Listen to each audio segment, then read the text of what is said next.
మన ముఖములనబడేటటువంటి పువ్వులలో ఉన్న మకరందాన్ని జుర్రుకుంటాట. అంటే ఏమవుతోంది జగన్నాథ క్షేత్రంలో? మామూలుగా మనం చెప్పేటటువంటి స్థితి తిరగబడుతోంది. అంటే మీరు బాగా అర్థం చేసుకోవాలి.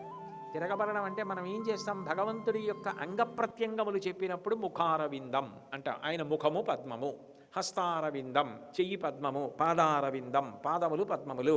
అదేమిటి అన్నీ పద్మాలే? ఎలా పద్మం? చెయ్యి పద్మంలా ఉంటుందా? పాదం పద్మంలా ఉంటుందా? ముఖం పద్మంలా ఉంటుందా? ఎలా ఉంటుంది? అంటే పద్మంలా ఉంటుంది అన్న మాటకు అర్థం ఏమిటంటే, పద్మం ఎక్కడుంటుందో అక్కడికి తుమ్మెద వస్తుంది. తుమ్మెదకి 6 కాళ్ళు ఉంటాయి. ఎందుకని షట్పది అంటారు. శంకరాచార్యుల వారు షట్పది స్తోత్రం చేశారు. తుమ్మెదకి 6 కాళ్ళు. మన మనసు అనేటటువంటి తుమ్మెద భగవంతుడి యొక్క రూపాన్ని చూస్తున్నప్పుడు ఏ అవయవం వంక చూస్తే ఆ అవయవం మీదే తుమ్మెదయ్యి వాలి సారగ్రాహి అందులో ఉన్న సౌందర్యాన్ని పానం చేసి మత్తెక్కిపోతాడు.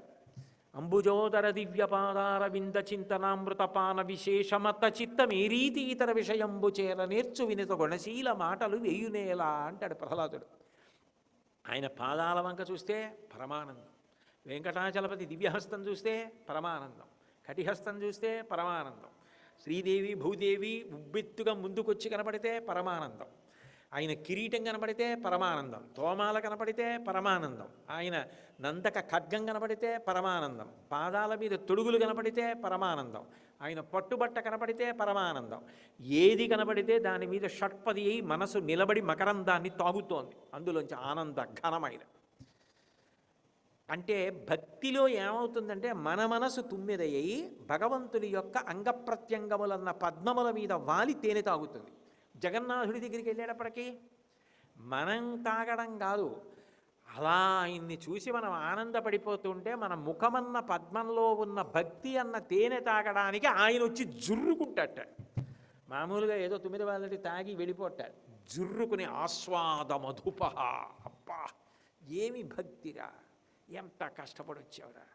ఈ వయస్సులో శరీరం కష్టాన్ని తట్టుకోలేని స్థితిలో ఋతువు ప్రతికూలంగా ఉన్నప్పుడు జల్లు పడుతుంటే తడిసిపోయి నీ ఆరోగ్యం ఏమవుతుందని చూసుకోకుండా నా కోసం పరిగెత్తుకొచ్చావా?